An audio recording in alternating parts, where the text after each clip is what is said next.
Chapter 22, The Incredibly Graphic Violence Chapter Part 2 in Flipperama. A fistful of nose hairs.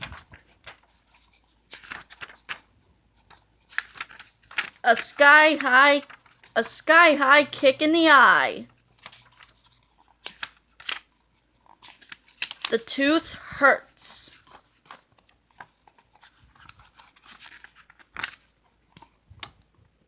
Chapter 23, How the Universe Really Began. Slightly younger Tiny Tippy might have been ginormous and powerful, but he was no match for two Captain Underpantses. He fell to his massive robotic knees in a thunderous cloud of agonizing defeat.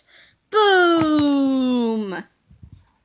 But slightly younger Tiny Tippy wasn't ready to give up just yet. He reached down to his control panel and pressed the nuclear bomb button, which was conveniently located between the strawberry milkshake button and the low-fat mint chocolate chip cookie dispenser. Suddenly, a panel at the rear of the Roboboxers opened up and a 160-ton thermonuclear bomb emerged. "You might have defeated me," said slightly younger Tiny Tippy as he pressed the button that started the countdown to Doomsday, "but I'll still get the last laugh." Suddenly, a light on the side of the bomb began to flash red. A computerized voice emanating from the bomb's arming system began the countdown. "This bomb will detonate in 60 seconds, said the voice. "No!" screamed George. "The last time one of those bombs went off, it killed all the dinosaurs."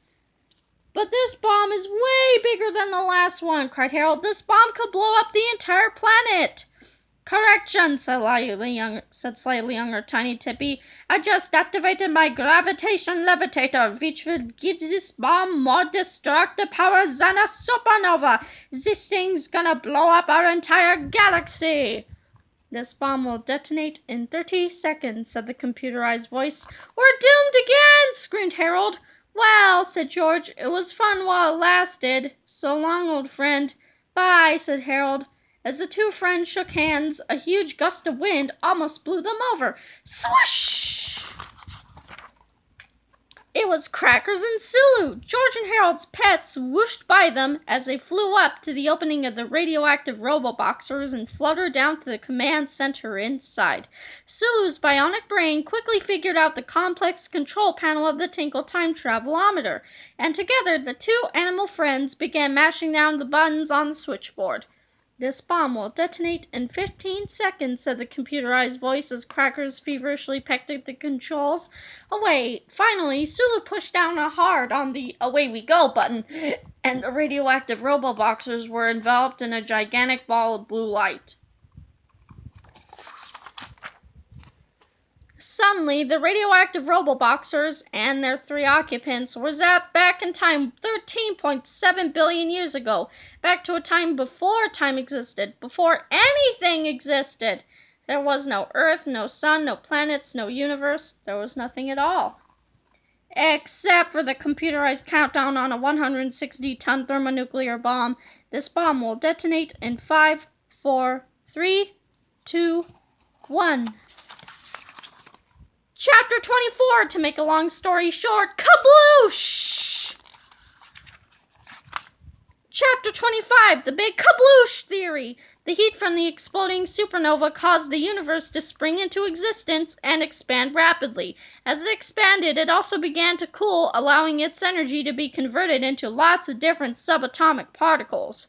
It wasn't long before these particles combined to form atoms, which combined to form matter, which combined to form stars and planets and you and me and everything around us. Scientists usually refer to this event as the Big Bang Theory, but to be honest, the explosion sounded way more like a kabloosh than a simple bang.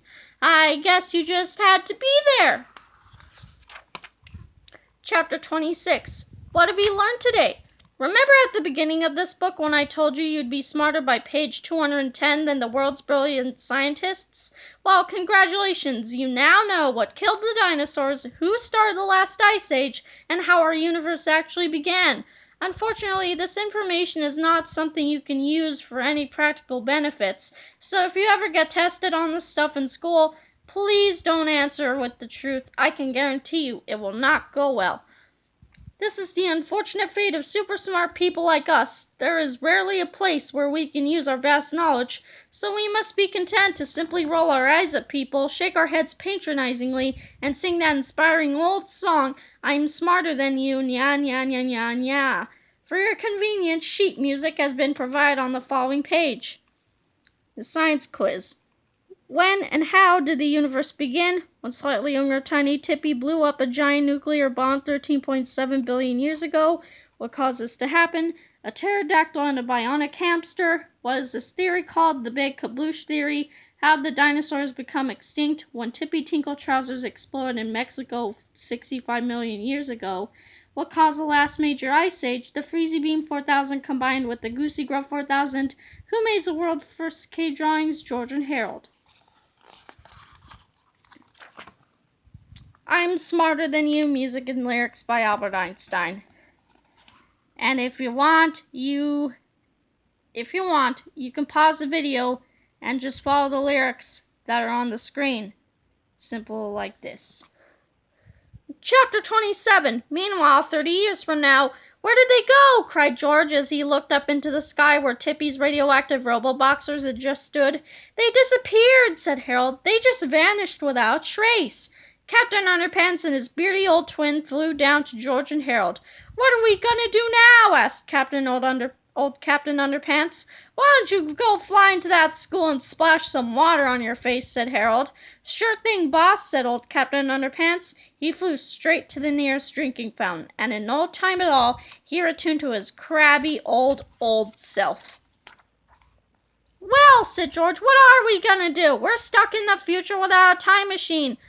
George, said Harold as he looked down at Cracker's nest. We got no money, no identification, no nothing, said George. George, said Harold again, looking closer into the nest. It's not like we can just go back to school and start over where we left off, said George. George, said Harold a third time. What? Asked George finally. Harold pointed at the nest that Sulu had made for Crackers. In the center of the nest were 3 purple and orange speckled eggs. George's mouth dropped open. What are those? He cried. I guess Crackers wasn't sick after all, said Harold. He was pregnant. But Crackers is a boy. Boys can't lay eggs. Maybe Crackers is a girl, said Harold. Oh, yeah, said George. I guess that would make more sense. George and Harold carefully picked up the eggs and examined them. We gotta keep these eggs warm until Crackers and Sulu get back, said George. But we don't know where they went, said Harold. We don't even know if they will be back. Then we're just gonna have to raise these eggs on our own, said George. That's the least we can do. Chapter 28, the final chapter of the very last Captain Underpants epic novel. George and Harold and Captain Underpants each held an egg close to their bodies to keep them warm. Then they started walking. Where are we gonna go? Asked Harold. I guess we should try our houses first, said George. Or maybe our parents still live there. Good idea, said Harold. Suddenly, a bright ball of flashing light appeared in front of them. The flashing got more and more intense until it finally exploded with a blast of crackling lightning. And there, where the flashing ball of light had been, was a gigantic glow-in-the-dark robotic squid. The top of the robo-squid opened, and George and Harold's nemesis, Melvin Sneedley, popped his head up.